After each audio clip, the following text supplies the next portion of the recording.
Bismillahirrahmanirrahim. Assalamualaikum warahmatullahi wabarakatuh. Alhamdulillah wassalatu wassalamu ala Rasulillah wa ala alihi wa sahbihi wa mawalah wa la hawla wa la quwata illa billahi wa ba'du. Qala Allahu azza wa jalla: Ya ayyuhalladzina amanu taqullaha haqqa tuqatih wa la tamutunna illa wa antum muslimun. Fa inna asdaqal hadithi kitabullah wa khairal huda huda Muhammadin sallallahu alaihi wasallam wa syarrul umuri muhdatsatuha wa kullu muhdatsatin bid'ah wa kullu bid'atin dalalah wa kullu dalalatin finnar, amma ba'du. Ma'asyiral muslimin yang dimuliakan Allah subhanahu wa ta'ala, alhamdulillah di pagi hari ini Allah subhanahu wa ta'ala masih memberikan nikmat kepada kita sehingga kita bisa duduk untuk bertalabul ilmi lewat kiswah media dan juga Humairah channel. Dan di pagi hari ini kita akan membahas tentang tafsir yang sangat menegangkan sekali dari surah Al-Zalzalah yang menceritakan kepada kita sebuah gempa yang sangat dahsyat, di mana gempa ini akan menghancurkan seluruh alam semesta. Ma'asyiral muslimin yang dimuliakan Allah subhanahu wa ta'ala, Allah subhanahu wa ta'ala berfirman di sini, A'udzu billahi minasyaitonir rajim. Bismillahirrahmanirrahim. Idza zulzilatil ardu zilzalaha. Apabila digoncangkan bumi ini dengan sekuat goncangannya. Wa akhrajatil ardu athqalaha. Dan mengeluarkan bumi ini seluruh beban-beban beratnya. Wa qala al-insanu ma laha. Berkatalah manusia, apa yang terjadi dengan bumi ini? Yauma idzin tuhadditsu akhbaraha. Pada hari itu bumi akan menceritakan beritanya. Bi anna rabbaka auhalaha. Karena sungguh Tuhanmu telah mewahyukan kepada bumi tersebut. Yauma idzin yasdurun nasu ashtatan liyurau a'malahum. Pada hari itu keluar dari kubur manusia dengan berkelompok-kelompok untuk memperhatikan kepada mereka amalan-amalan mereka yang sudah mereka kerjakan. Faman ya'mal mithqala dzarratin khairan yara. Maka barang siapa yang beramal seberat dzarah dari kebaikan, niscaya Allah akan melihatnya. Wa man ya'mal mithqala dzarratin syarran yara. Dan barang siapa yang mengamalkan seberat dzarah dari kejahatan, niscaya Allah pun akan melihatnya. Ma'asyiral muslimin yang dimuliakan Allah subhanahu wa ta'ala, surah Al-Zalzalah ini menjelaskan kepada kita akan sebuah peristiwa besar di akhir zaman, di mana Allah subhanahu wa ta'ala berfirman, idza zulzilatil ardu zilzalaha. Apabila digoncangkan bumi ini dengan sekuat goncangan. Ma'asyiral muslimin, para pemirsa Kiswah dan juga Humairah channel, Alhamdulillah, segala puja dan puji bagi Allah. Sekarang kita masih bisa berjalan dengan seimbang di permukaan bumi ini. Sehingga Allah Subhanahu wa taala berfirman, "Huwallazi ja'ala lakumul arda dhalulan famshu fi manakibiha wa kulu mir rizqihi wa ilaihin nusyur." Dialah Allah Subhanahu wa taala yang telah menjadikan bumi ini untukmu yang mudah dijelajahi. Kita bisa berjalan menggunakan kedua kaki kita, kita bisa menggunakan sepeda, kita bisa menggunakan motor dan mobil. Sama sekali tidak oleng ke kanan ke kiri apalagi sampai jatuh, karena Allah masih tundukkan bumi ini kepada kita manusia. Makanya Allah Subhanahu wa taala mengatakan, maka silahkan jelajahilah dari segala penjurunya dan makanlah dari sebagian rizkinya. Tapi bumi yang sekarang kita pijak ini, yang Allah masih tundukkan kepada kita sehingga kita masih bisa berjalan ke barat, ke timur, ke utara dan ke selatan tanpa harus oleng ke sana kemari, ini sebuah nikmat. Tetapi pada akhirnya, wa humilatil ardu wal jibalu fadukkata dakkatan wahida. Nanti suatu saat bumi dan gunung-gunung ini akan Allah gempakan sekali gempa. Dan Allah katakan, idza zulzilatil ardu zilzalaha. Apabila digoncangkan bumi ini dengan sekali goncangan, maka alam semesta atau bumi ini akan mengalami kehancuran. Kita sering mendengar, bahkan mungkin Anda yang pernah merasakan adanya gempa, tentu akan ada kekhawatiran. Seperti saya punya kawan di Lombok bercerita bahwa gempa masih terjadi, dan itu membuat was-was hati mereka karena mereka menyaksikan gempa yang sangat besar yang melulantakkan bukan hanya satu desa, kecamatan, bahkan satu kabupaten. Ataupun kita melihat di berita seperti dulu pernah di Jogja terjadi gempa, kemudian sebelum terjadi tsunami terjadi gempa di Aceh dan begitu seterusnya. Gempa-gempa ini satu di antara tanda dari tanda-tanda kiamat. Makanya Nabi SAW bersabda, la taqumus sa'ah hatta yuqbadul ilmu wa taqsuruz zalazil. Tidak mungkin tegak kiamat, kata Nabi SAW, sampai ilmu itu diangkat dan sampai banyaknya gempa di sana dan di sini. Bahkan di antara tanda-tanda kiamat besar, sebagaimana hadis Nabi SAW dari Hudzaifah ibn al-Usaid al-Ghifari radhiyallahu anhu,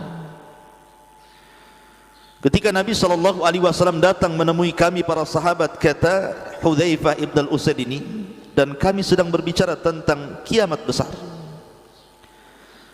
Maka Nabi SAW mengatakan, apa yang anda bicarakan wahai sahabat-sahabatku? Maka sahabat Rasul mengatakan, kami sedang bicara tentang kiamat. Maka Nabi SAW mengatakan, lan taquma hatta tarau qablaha asyra ayatin. Ingat bahwa kiamat tidak mungkin terjadi kecuali anda melihat 10 tanda yang akan terjadi berurutan. Salah satunya Nabi SAW mengatakan, wa thalathatu khusuf, khasfun bil masyriqi wa khasfun bil maghribi wa khasfun bi jaziratil arabi.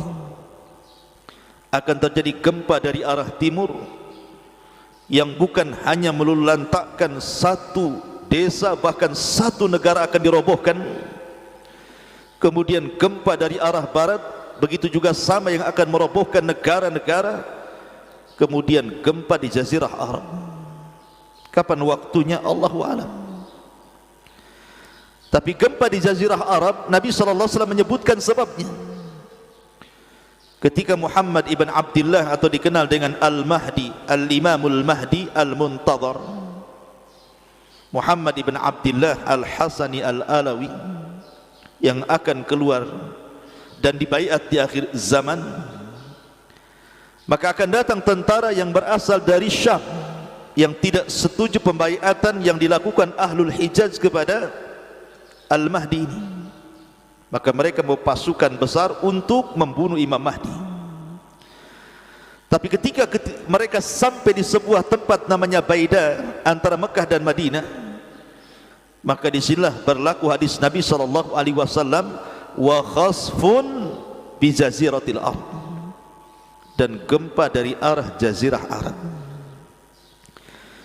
Ma'asyiral muslimin yang dimuliakan Allah Azza wa Jalla, dan kalau itu sudah terjadi, maka kiamat telah dekat. Tetapi gempa-gempa ini berlaku di sebagian daerah dan tidak berlaku di daerah lainnya. Tapi yang dimaksud surah Al-Zalzalah yang kita akan kaji di pagi hari ini, idza zulzilatil ardu zilzalaha, ini gempa yang tidak ada satu gunung, lembah, daratan kecuali akan bergoncang. Gempa ini akan menumpahkan air lautan. Gempa ini akan merobohkan gunung-gunung yang kuat lagi kekar, dan akan membelah-belah bumi, dan akan menghancurkan seluruh bangunan-bangunan, bahkan akan mematikan seluruh manusia yang hidup di jagat raya. Gempa maha dahsyat. Itulah terjadi pada hari kiamat. Perhatikan Allah mengatakan idza zulzilatil ardu, apabila bumi ini digoncangkan, digempakan, zilzalaha. Allah idhafahkan kalimat zilzal kepada ha yang sebagai ganti daripada dhamir yang kembali kepada bumi. Artinya gempa ini diidhafahkan kepada bumi, maknanya satu dunia terjadi gempa. Karena Allah Subhanahu wa taala tidak menyebut dalam ayat ini dengan sebutan nakirah. Allah tidak mengatakan idza zulzilatil ardu zilzalan, tetapi Allah katakan zilzalaha, diidhafahkan kepada bumi. Kalau zilzalan boleh jadi di sini gempa, di sana tidak gempa. Tetapi ketika diidhafahkan kepada bumi, maka gempa ini akan terjadi dari barat, timur, selatan, utara, bahkan tidak ada satupun tempat kecuali akan bergoncang, akan merobohkan dan melulantakkan semua yang ada di permukaan bumi. Maha dahsyat. Kapan itu terjadi? Apabila Allah Subhanahu wa taala murka dengan hamba-hambanya. Sebab kalau seandainya Allah Subhanahu wa taala murka dengan hamba-hambanya, maka bukan hanya bumi digoncangkan, ma'asyiral muslimin yang dimuliakan Allah Subhanahu wa taala, tapi semua alam akan digoncangkan. Apabila Allah Subhanahu wa taala murka, idzas sama'un fatarat, maka langit akan terbelah.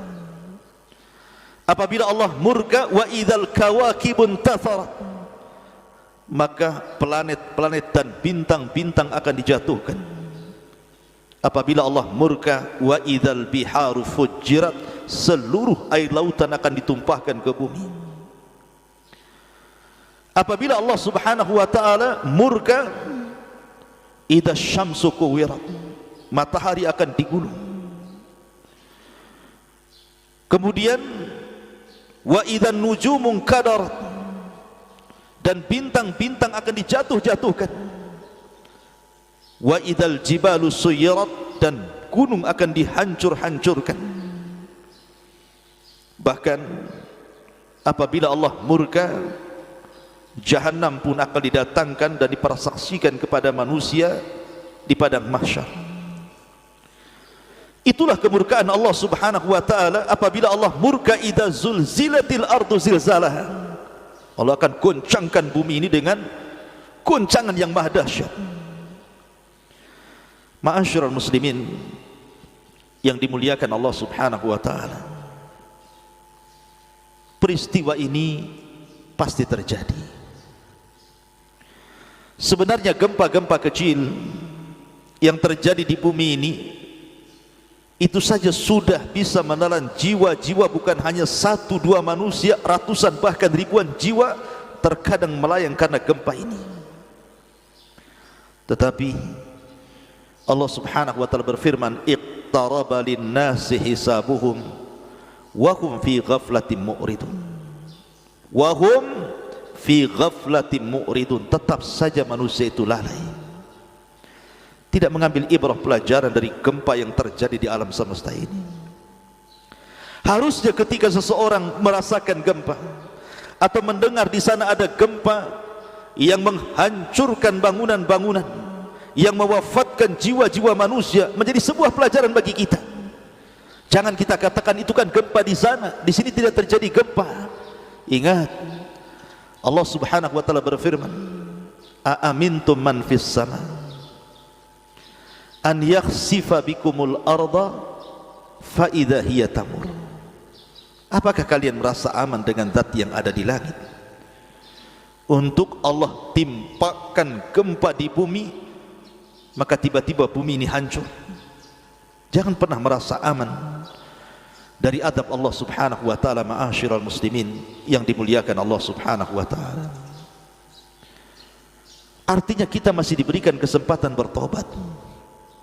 Sebab kalau Allah Subhanahu wa taala katakan idza zulzilatil ardu zilzalaha, apabila bumi Allah hancurkan seluruhnya, la yanfa'u nafsan imanuha lam takun amanat min qablu au kasabat fi imaniha khaira. Tidak akan manfaat lagi iman kalian, iman kita, apabila sebelumnya belum beriman atau telah beriman dan tidak beramal saleh. Ma'asyiral muslimin yang dimuliakan Allah Azza wa Jalla, maka takutlah, karena peristiwa ini pasti akan terjadi, akan berlaku, dan akan terjadi kehancuran alam semesta dengan adanya gempa yang maha dahsyat ini. Akan tapi para ulama mengatakan bahwa yang akan merasakan gempa dalam surah Al-Zalzalah ini hanya orang-orang kafir, orang-orang yang tidak beriman kepada Allah, orang-orang jahat. Yang Nabi SAW katakan, la taqumus sa'atu illa ala syiraril khalqi. Tidak mungkin tegak hari kiamat kecuali akan ditimpakan kepada manusia yang paling buruk yang ada di permukaan bumi. Karena sebelum terjadi gempa ini, Allah akan kirimkan angin yang sangat sejuk sekali, menerpa ketiak-ketiak setiap orang-orang yang beriman, yang memiliki iman walaupun sebiji zarah. Kemudian Allah wafatkan, sehingga di permukaan bumi ketika terjadi kerusakan yang maha dahsyat, orang sudah meninggalkan salat, orang sudah tidak peduli dengan zakat dan sedekah, orang sudah menjadi para pengkhianat, orang sudah meninggalkan mushaf, orang sudah melakukan keharaman, minum khamar, berzina, berjudi, menghalalkan riba, menghalalkan sumpah palsu, bersaksi dengan saksi dusta, dan begitu seterusnya, pembunuhan di mana-mana. Dan tidak ada manusia yang hidup di permukaan bumi kecuali syiraril khalqi, manusia yang paling buruk. Di sini Allah katakan idza zulzilatil ardu zilzalah, apabila digoncangkan bumi ini dengan sekuat goncangannya, maka tidak ada satupun bukit, lembah, gunung, daratan, lautan kecuali akan mengalami goncangan itu, apalagi manusia. Ma'asyiral muslimin yang dimuliakan Allah Azza wa Jalla, kapan goncangan ini terjadi? Terjadi khilaf para ulama. Ada yang mengatakan bahwa terjadinya ketika tiupan sangkakala yang pertama. Dan ingat, Israfil hari ini sudah meletakkan moncong daripada sangkakala di mulutnya. Dan itu berdasarkan nas hadis Nabi SAW. Suatu ketika Rasul SAW tidak enak makan, tidak enak tidur, tidak enak minum, tidak enak beristirahat, sehingga wajahnya murung.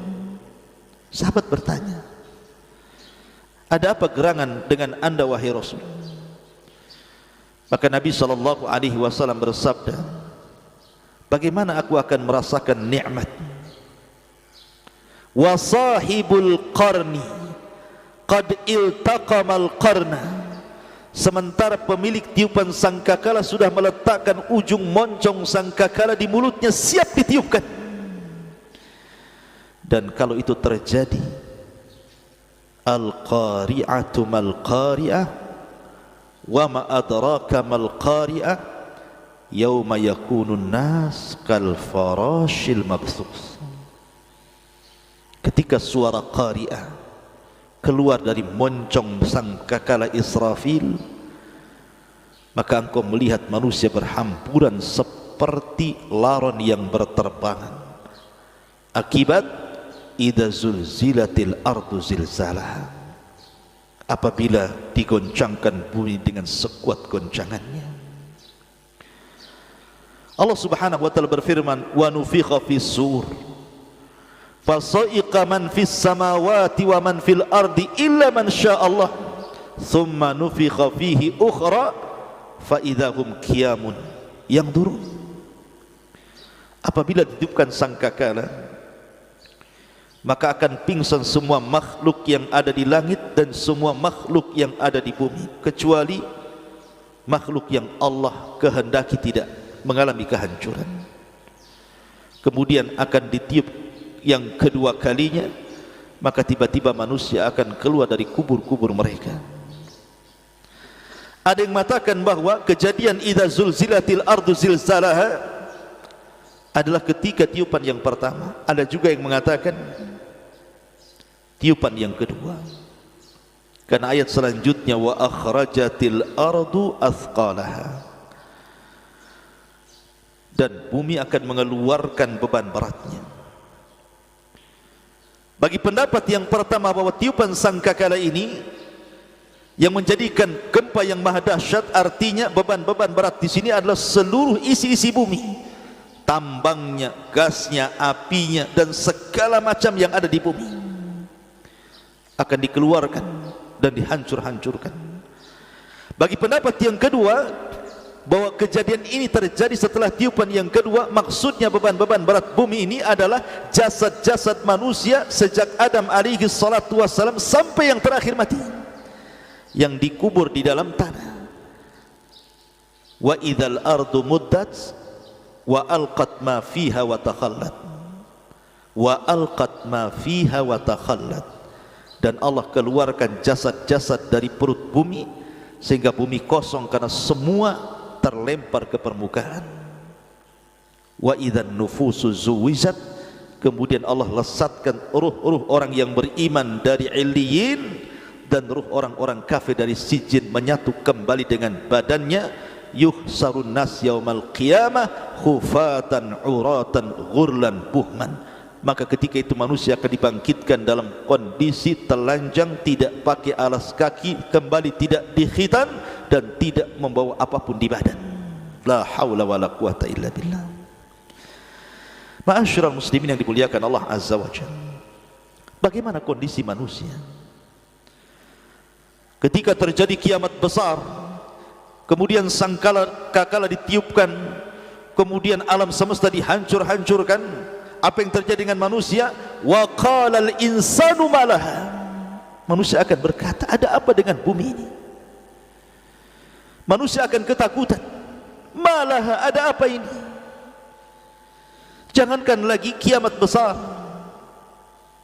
kiamat kecil, gempa yang terjadi di beberapa daerah di negeri kita saja, orang sudah ketakutan luar biasa itu. Yang ada di rumah keluar dari rumahnya, yang ada di gedung panik keluar dari gedungnya. Apalagi kalau sudah nampak ada yang roboh, makin takut lagi. Terkadang saking takutnya orang sudah tidak berpikir jernih. Harusnya dia keluar, sembunyi pula mungkin di kolong-kolong, di bawah-bawah divan. Padahal justru itu yang menjadikan kemudian orang mati karena tertimpa bangunan, karena panik.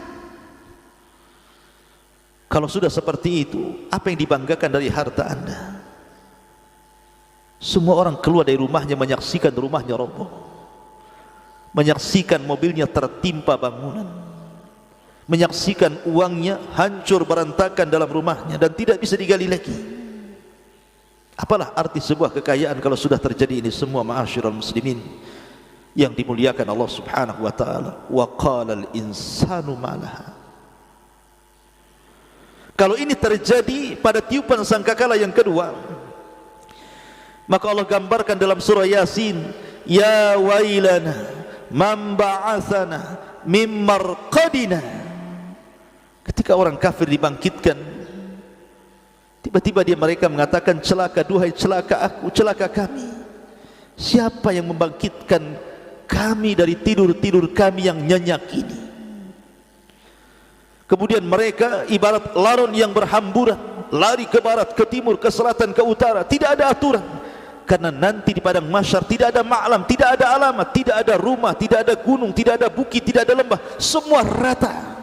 Tanah berbentuk bayda, putih, nakiyah, seolah-olah tidak pernah ada orang bermaksiat di atasnya.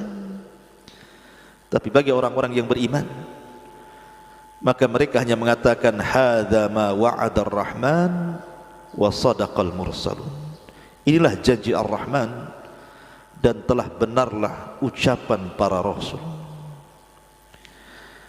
Ma'asyiral muslimin yang dimuliakan Allah Subhanahu wa taala, yauma idzin tuhadditsu akhbaraha. Pada hari itu bumi menceritakan beritanya. Pada hari itu sudah sampai waktu di mana usia bumi sudah selesai, harus dihancurkan. Yauma tubaddalul ardu ghairal ardi. Pada hari bumi yang lama akan diganti dengan bumi yang baru.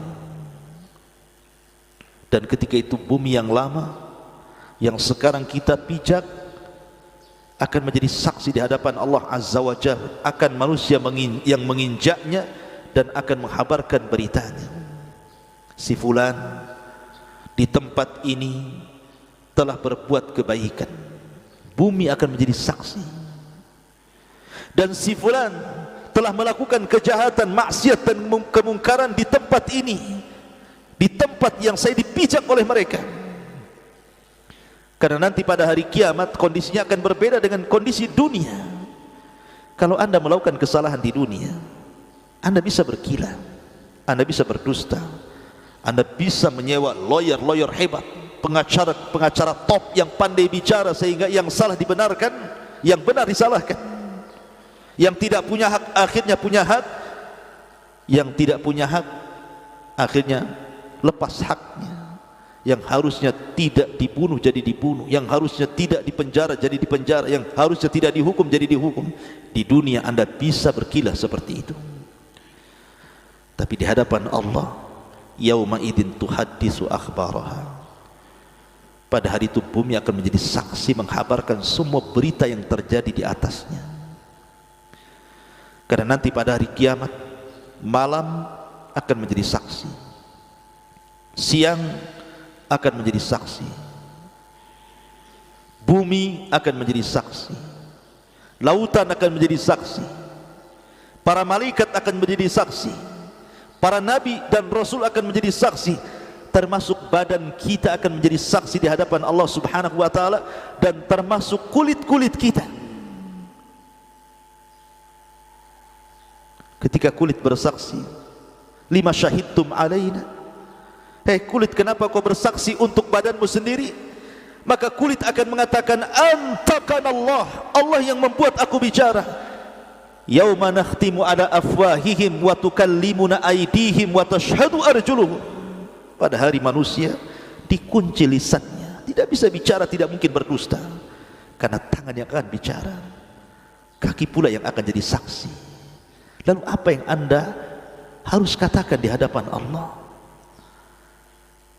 Ketika Anda bermaksiat di malam hari, malam bersaksi atas kemaksiatan Anda. Ketika Anda bermaksiat di siang hari, siang menjadi saksi atas kemaksiatan Anda. Ketika Anda bermaksiat di bumi tertentu dan manusia tidak tahu, bumi pun akan menghabarkan beritanya. Ketika Anda bermaksiat Badan anda akan bersaksi bahwa anda telah bermaksiat sampai ke kulit-kulit anda. Bahkan para malaikat, ma yalfidu min qaulin illa ladaihi raqibun atid, juga akan bersaksi, termasuk para nabi dan rasul.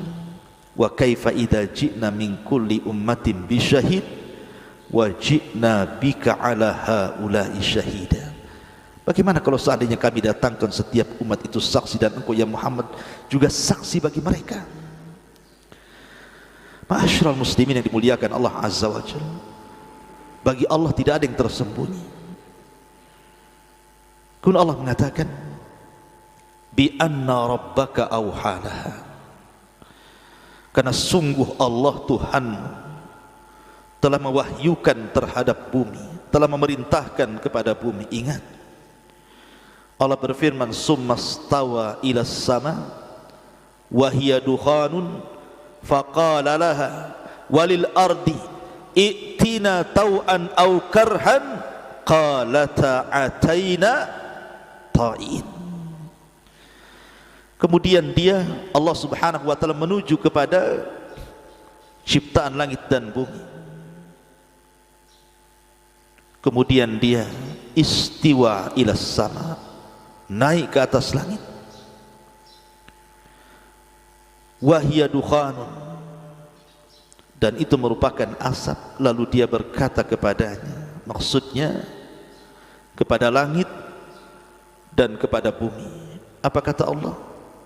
Datanglah kalian berdua menurut perintahku, dengan suka hati atau terpaksa.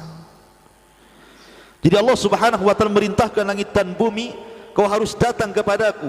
Kau mau suka mau tidak, kau harus ikut perintahku. Apa jawaban langit dan bumi?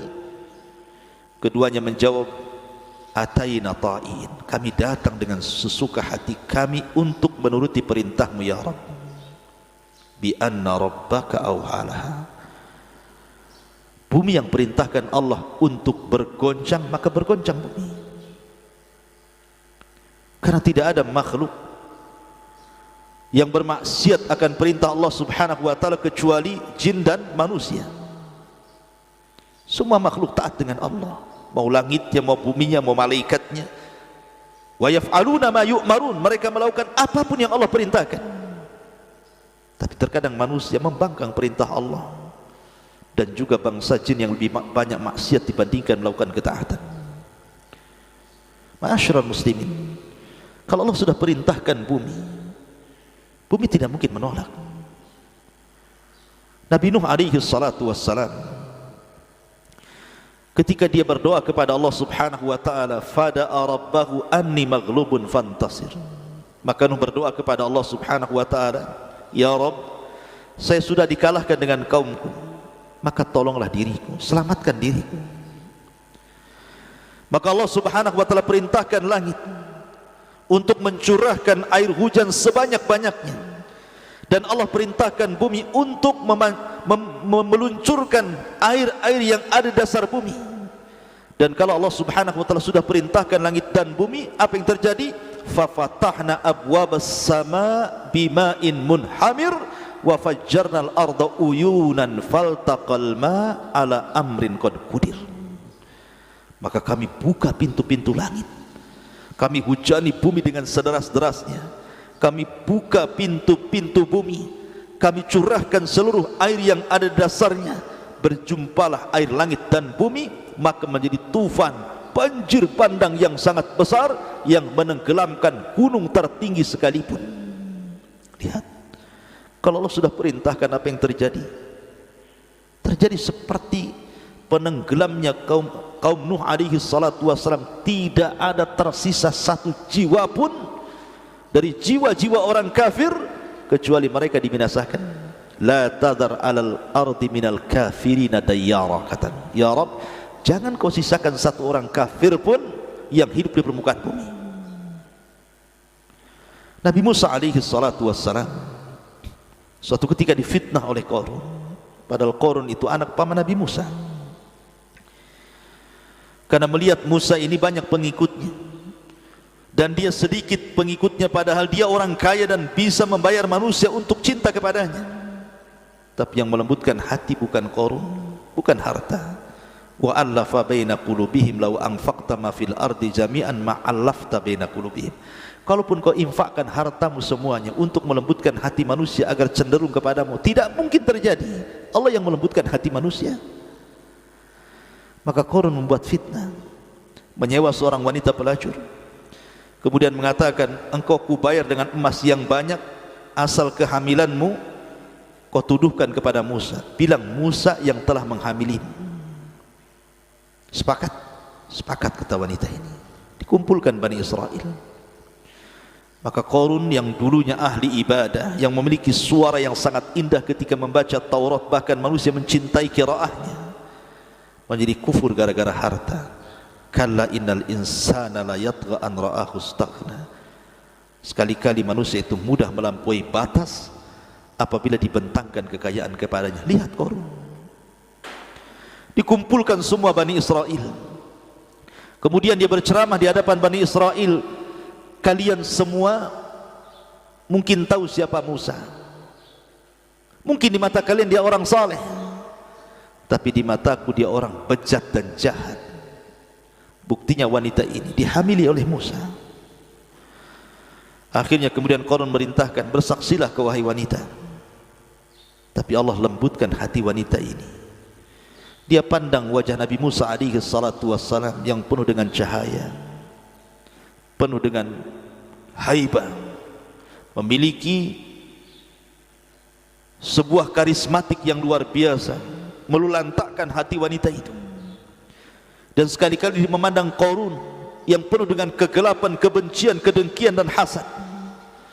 Tiba-tiba wanita ini mengatakan, sesungguhnya aku diperintah Qarun untuk mengucapkan ini dan itu dengan imbalan emas yang sangat banyak. Fa ghadiba Musa. Musa marahlah. Sudah tahu ini rekayasa Qarun. Maka Musa berdoa kepada Allah Subhanahu wa taala. Apa yang terjadi? Allah katakan kepada Musa, "Ya Musa, qad amartul arda an tuti'uk. Qad amartul arda an tuti'uk. An tuti'aka." Aku sudah perintahkan bumi untuk taat kepadamu. Murha, silahkan kau perintahkan. Kau mau apa dengan bumi? Kau buat bumi hancur, ku hancurkan. Kau buat bumi gempa, ku gempakan. Kau buat bumi apa saja terserah. Seandainya Nabi Musa berdoa minta digempakan satu Mesir, tentu bisa satu Mesir itu akan terjadi gempa dan akan merobohkan semua istana-istana. Tapi Musa hanya memerintahkan bumi untuk menelan Qarun. Ya arda abli'i, ya Allah, wahai bumi, telanlah Qarun.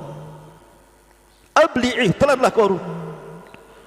Maka Qarun pun akhirnya tiba-tiba bumi belah dan terus mengajar dirinya. Dia pun lari ke rumahnya. Akhirnya hari pertama Qarun pun terperosok ke bumi separuh badannya. Manusia hendak menolongnya tapi tidak bisa. Hari kedua Allah tenggelamkan Qarun hampir sekepalanya dan sebagian rumah dan seluruh kekayaannya. Dan hari ketiga Allah katakan, fa khasafna bihi wa bidarihi al-ardh. Kami tenggelamkan Fir'aun dan seluruh rumah dan kekayaannya, tidak tersisa satu dinar pun kecuali masuk ke dalam bumi bersama pemilik-pemiliknya Qarun. Lihat, kalau Allah Subhanahu wa taala sudah perintahkan bumi, maka bumi akan taat. Makanya Allah mengatakan bi anna rabbaka awhalaha. Gempa itu karena perintah Allah dan bumi tidak mungkin menolaknya. Yauma idzi yasdurun nas ashtatan liyurau a'malah. Pada hari itu keluarlah dari kuburan manusia-manusia dengan berkelompok-kelompok untuk diperhatikan kepada mereka amalan-amalan mereka di bumi. Maka ketika bumi dihancurkan bagi pendapat bahwa ini terjadi kepada sangkakala yang kedua, maka manusia akan keluar dari bumi, kemudian akan disatukan kembali jasad dan ruh, kemudian akan menghadap Allah Subhanahu wa taala dan mempertanggungjawabkan semua amalan yang pernah dilakukan di dunia. Ingat bahwa di dunia amalan kita ini disembunyikan dan kita tidak tahu amalan yang mana yang diterima Allah Azza wa Jalla. Apakah Anda tahu?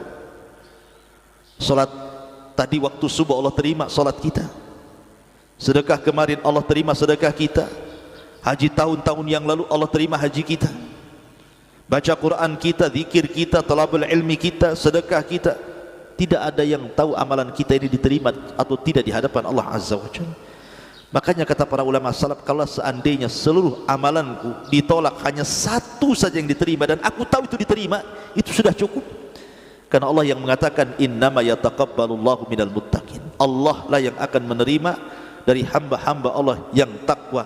Ketika diterima amal menunjukkan dia orang bertakwa. Tapi tidak ada yang tahu.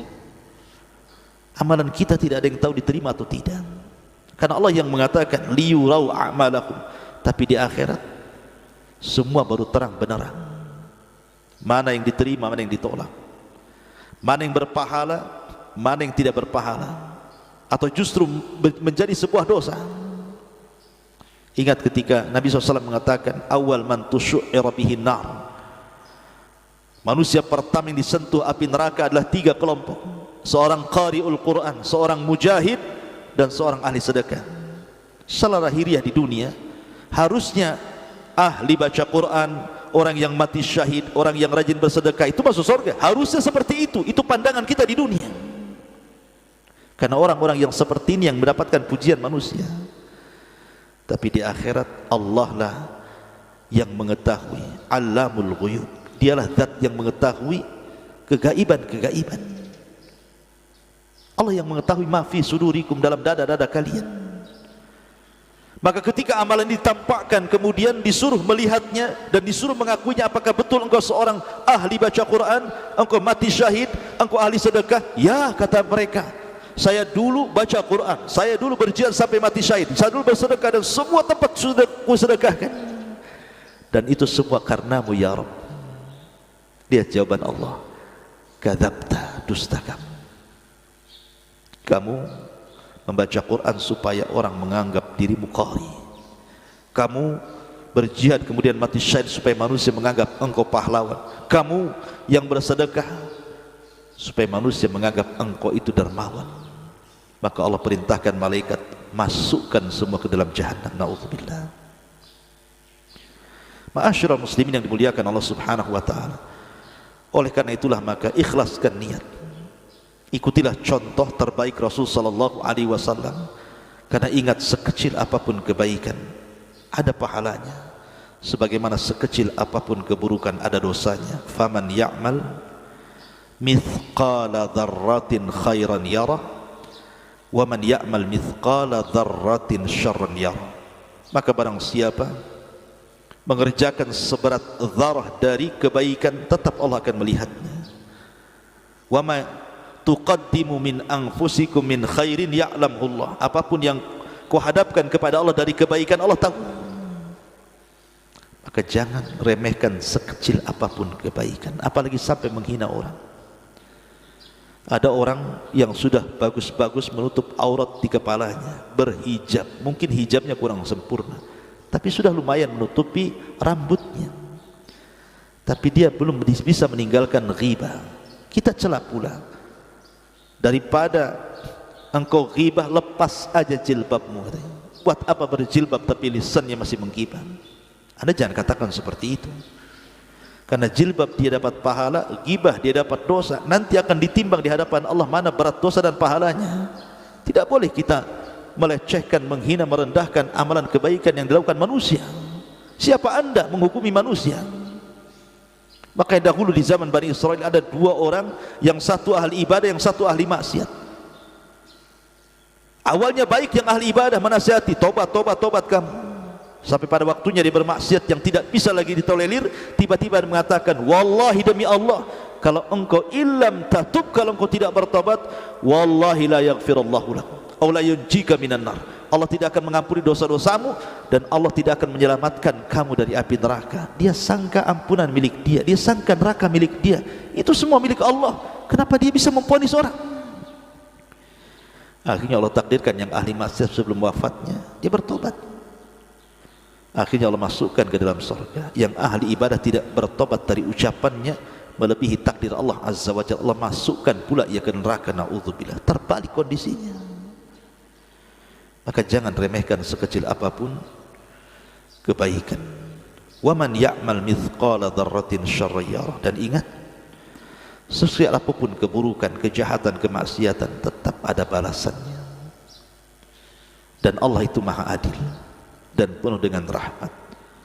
Allah ketika memasukkan manusia ke dalam surga itu karena rahmatnya, karena kasih sayangnya, bukan karena keadilannya. Karena kalau seandainya Allah memasukkan manusia karena keadilannya, satu pun manusia tidak ada yang bisa masuk surga.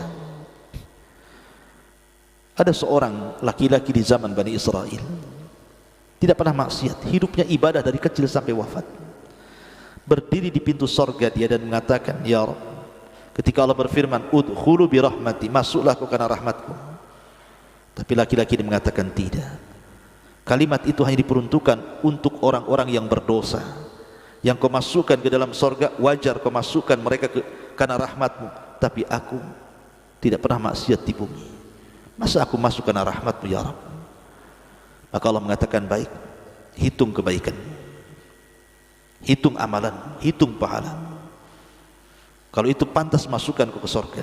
Akhirnya dihitung semua kebaikannya, rupanya tidak sebanding dengan satu nikmat yang Allah berikan, berupa nikmat penglihatan. Karena dia takut tidak masuk surga, dia mengatakan, kalau begitu ya Rabb, sudah masukkan aku karena rahmat-Mu. Tetapi orang masuk neraka karena keadilan Allah. Allah tidak pernah zalim kepada hamba-hambanya. Allah tidak mungkin menzalimi hamba-hambanya, karena Allah akan mengadab sesuai dengan amalan dia saja. Itulah keadilan Allah subhanahu wa ta'ala. Wallahu a'lam bishawab. Para pemirsa Kiswah TV dan juga Humairah Channel, ya tadi karena juga ini ditayangkan oleh Kiswah TV dan saya memberikan kesempatan kepada Anda untuk tanya jawab. Di sini sudah ada pertanyaan dari Edi di Bekasi. Bismillah, melanjutkan pertanyaan kemarin yang belum sempat dibacakan. Assalamualaikum Ustadz, apakah perbedaan manhaj ulama-ulama yang berada di Mekah dan Madinah dengan yang ada di Mesir? Dan bagaimanakah ukuran memilih ulama yang sesuai dengan manhaj salaf bagi orang awam seperti saya? Karena di antara mereka sama-sama membawakan dalil Al-Quran dan Sunnah, mohon pencerahannya. Tidak ada perbedaan manhaj ulama-ulama di Mekah dan juga di Mesir, atau ulama-ulama di mana, selama mereka mengacu kepada Al-Quran, Sunnah, dan mengikuti cara-cara salaf para sahabat Nabi SAW memahaminya. Dimanapun ulama itu sama, kalau pegangannya tiga perkara ini. Pertama Al-Quran, yang kedua Sunnah, dan keduanya sudah difahami oleh salafun al-ummah, para sahabat Nabi SAW. Kita tidak bisa mengkotak-kotakan ulama ini begini manhajnya, ulama itu begitu manhajnya. Barometer kita harus kembali kepada kaidah. Selama berpegang kepada Al-Quran dan Sunnah dan mengikuti perjalanan salaful ummah, karena mereka adalah kurun terbaik umat ini, maka semua manhaj para ulama sama. Karena keluarnya atau tersesatnya manusia dari manhaj ini karena berpegang bukan kepada Al-Quran, Sunnah, dan pemahaman salaful ummah. Terkadang kata para ulama, ketika orang berdalil, menjadikan orang sesat itu pertama karena dalilnya palsu, yang kedua karena pemahamannya yang jelek terhadap dalil itu. Sebab kalau dalilnya sahih, tidak mungkin bertentangan dengan pemahaman yang benar. Karena terjadi kesesatan karena itu. Dia memahami dalil, dia mengatakan dalil ini, rupanya dalil itu sudah diteliti, maudhu, palsu. Berarti dia membawa sesuatu yang tidak dibawa Nabi. Atau mungkin dalil itu sahih tapi cara memahaminya salah, tidak mengacu kepada pemahaman salaful ummah. Akhirnya kemudian orang suka-suka berdalil. Makanya kenapa ada namanya dalil, ada juga namanya istidlal, pengambilan dalil. Ma'asyiral muslimin yang dimuliakan Allah Subhanahu wa taala, kalau hanya dalil saja, orang Khawarij bisa berdalil. Orang-orang yang menyembah berhala-berhala, yang mengatasnamakan Islam, bisa berdalil. Tetapi contoh saja umpamanya Allah Subhanahu wa taala berfirman, wa'budullaha hatta ya'tiyakal yakin, sembahlah Allah sampai datang kepada kalian keyakinan. Kalau sudah yakin tidak perlu nyembah Allah lagi. Jika tidak benar, berdalil juga dia. Tetapi dalil tidak cukup, harus ada pemahaman yang benar saat memahami dalil supaya tidak keliru. Adapun Anda yang masih orang awam, belajar kemana? Belajar saja. Belajar saja tanpa memilah dan memilih ustadz. Belajar kepada semua ustadz dengan catatan selama ustadz ini menyerukan kepada Al-Quran, kepada sunnah Nabi SAW, dan keduanya sudah dipahami oleh salafun al-ummah. Belajar itu nanti Anda akan diberikan hidayah. Orang kalau sudah banyak ilmunya, nanti akan datang hidayah kepada Anda. Anda sendiri yang bisa membedakan mana yang hak, mana yang batil. Karena ilmu itulah yang sebenarnya menggiring manusia terbuka wawasannya, sehingga dia bisa menilai, oh ini tidak benar, ini benar. Oh ini ikhlas, ini tidak ikhlas. Oh ini bisa dipakai, ini tidak bisa dipakai. Itu kan pengetahuan. Tapi kalau ilmu dangkal, Anda akan selamanya mengalami kebingungan dan tidak akan mendapatkan jalan keluar. Maka terus belajar. Tentu dengan metode dari dasar. Belajar bahasa Arab. Ya, kemudian tauhid yang dasar dulu, fikih yang dasar dulu, dan begitu seterusnya baru naik. Tadarruj. Jangan tergesa-gesa, karena man akhadha jumlatan faqadal jumlah. Orang kalau sudah ingin memborong semua, ingin dimasukkan ke otaknya, maka akan hilang juga semua di otaknya. Maka belajar sedikit-sedikit. Kemudian pertanyaan yang kedua, bismillah. Nabi SAW bersabda, walladzi nafsi biyadihi innaha la ta'dilu thulutsal Qur'an. Demi zat yang jiwaku berada di tangannya, surat Al-Ikhlas itu senilai sepertiga Al-Quran. Yang ingin saya tanyakan, apakah makna dari surah Al-Ikhlas yang senilai sepertiga Al-Quran? Ya, karena Al-Quran itu pembahasannya cuma 3. Sepertiga bicara tauhid, sepertiga bicara tentang ahkam, hukum-hukum ibadah, solat, zakat, puasa, haji, dan begitu seterusnya. Dan sepertiganya lagi bicara tentang akhlak, yang menceritakan tentang kisah para nabi, kisah orang-orang saleh, dan juga akhlak-akhlak buruk dari musuh-musuh para nabi dikisahkan dalam Quran. Jadi sepertiganya qasas, kisah-kisah yang melahirkan akhlak. Itulah Al-Quran. Makanya kenapa Rasul mengatakan bahwa surah Ikhlas itu sepertiga, karena memang surah Ikhlas itu dari awal sampai akhir bicara tentang tauhid. Dan Quran itu sepertiganya tauhid. Bicara tentang keesaan, ketuhanan, tauhid. Wallahu a'lam. Ya, ini karena juga waktu yang memisahkan kita. Mudah-mudahan ada manfaatnya. Kita tutup dengan doa kafaratul majlis. Subhanakallah bihamdika asyhadu an la ilaha illa anta astaghfiruka wa atubu ilaik. Allahu ta'ala. Assalamualaikum warahmatullahi wabarakatuh.